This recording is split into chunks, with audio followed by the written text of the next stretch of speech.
After Skate 3 came out, there was a big hole in the video game skateboarding world that has yet to be filled. Luckily, Shaun White came to save the day late in 2010 with Shaun White Skateboarding for the PS3 and Xbox 360. And it's actually surprisingly good. Let's take a look at it.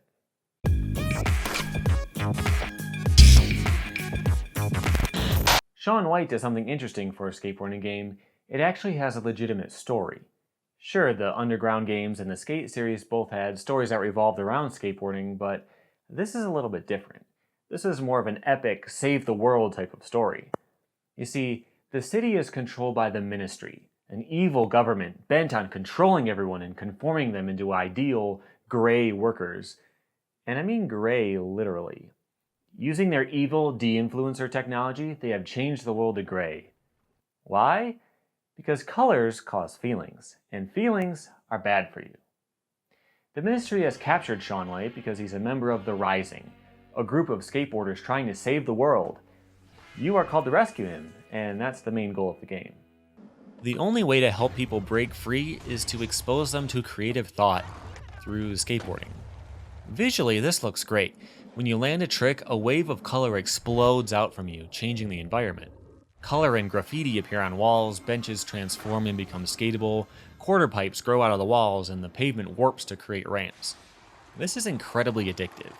Every time I got to a new area, I just wanted to brighten it all up and mark my territory. It feels good to stand back and see how beautiful the area gets when you're done influencing it with your flow. And nothing says freedom for the people like Stride Gum. Get used to seeing that everywhere. There are also some other real brands here like Wendy's. I feel like there's some weird Cold War capitalism propaganda going on. Express your individuality through your favorite corporate brands. Freedom! Shaun White balances out gameplay and realism better than any other skate game. It tries to be as realistic as possible, but never forgets that it's also a video game. For example, let's look at the controls. The flip controls are a hybrid of Skate and Tony Hawk. You use the analog stick and push it in a direction to do a trick. There are no flick and spin motions, but it's still analog, so you do tricks higher or lower based on how hard you do the motion. Grabs are done by moving the right stick in a direction while in the air, but that's the only regular thing about the vert controls. Because Shaun White is a vert skater, the developers put a ton of effort into making the vert stuff feel right, even though it's a small part of the game. When you do a flip trick on vert, you automatically do the vert version of it, so you'll do a kickflip indie instead of just a kickflip, or a hard flip cannonball, or any number of vert combos. There are also other kinds of air tricks, like flips, McTwists, frontside 540s, stuff like that. To do them, hold R2 and hit a direction. Ollieing is optional and doesn't actually help you gain air time. To skate vert and gain flow normally, you just pump and then do a grab once you clear the coping. I can't think of a game that has a more realistic feel to the vert skating. And you actually have to learn new tricks by buying them with XP at the skate shop. That makes sense in the story because you're being trained to get good enough to rescue Shaun. But to balance out that realism, you basically have magic powers. You can control rails, move the ground, create streets, and even generate a rail out of thin air to save yourself when you're falling. And this solves some problems in the game. How else would you be able to wall ride billboards and get around easily? It also adds some problem solving to the gameplay and really mixes things up. So far, the game is sounding great, but it does have a few issues. First is the endless load times. The game is not open world and it requires installation, and yet it's still got very long load times, even when jumping back to a reset point. In Skate, you can jump back instantly if you're close. If you're a little farther away, it will cover the load time with a little static, and only if you've gotten really far away will it load. But in Shaun White, it's a full loading screen even if you just want to go 10 feet. Because of this, I almost never used it. Another issue is how easy it is to get lost.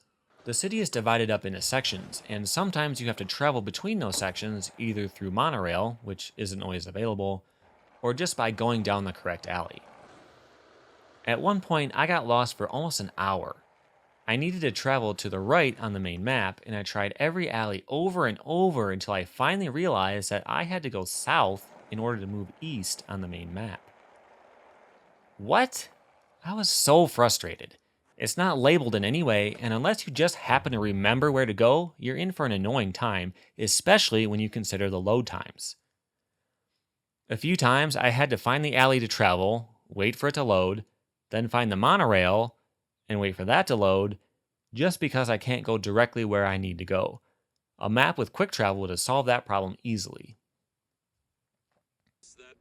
So, what exactly do you do in this game? To answer that, I'll need to explain the concept of flow. Put simply, flow is your Tony Hawk style special meter. The more tricks you land and the more points you rack up, the higher your flow meter will get. There are 3 levels of flow, and the higher you get, the more things you can influence. Some people and major landmarks will require more flow. So, as you go through the story, you'll basically just be unlocking and fixing things with flow. Bring back the skate parks, take down the billboards, put up ads for the skate shop, and other things like that. Later in the game, you'll have to break into the ministry by breaking into their machinery and sneaking into their buildings. How do you do that? Any guesses? That's right, flow. You spend so much time just building up points, and it gets repetitive. The story isn't all that exciting, so I tended to skip most of the cutscenes. That means that I would go from a spot where I needed to gain flow and instantly be in another area where I need to gain flow. That said, the game does its best to mix things up, and it's usually successful. For example, sometimes you have to hack computers to hook up electricity and open doors and things like that. You take control of a ball and you roll around on an obstacle course made up of ribbon cables and circuit boards. They start really easy, but eventually get really hard by the end of the game. Also, there are times you have to take down the Ministry technology, either by smashing de-influencers, taking down zeppelins, and influencing pylons so you can destroy them. These things are pretty cool, but they bring them back way too often. Another cool thing, though, is the chase scenes. There are a couple times in the game where you're being chased, like by this helicopter, and you have to avoid getting shot and make an escape. It's a lot of fun, and they're full of really cool visual moments.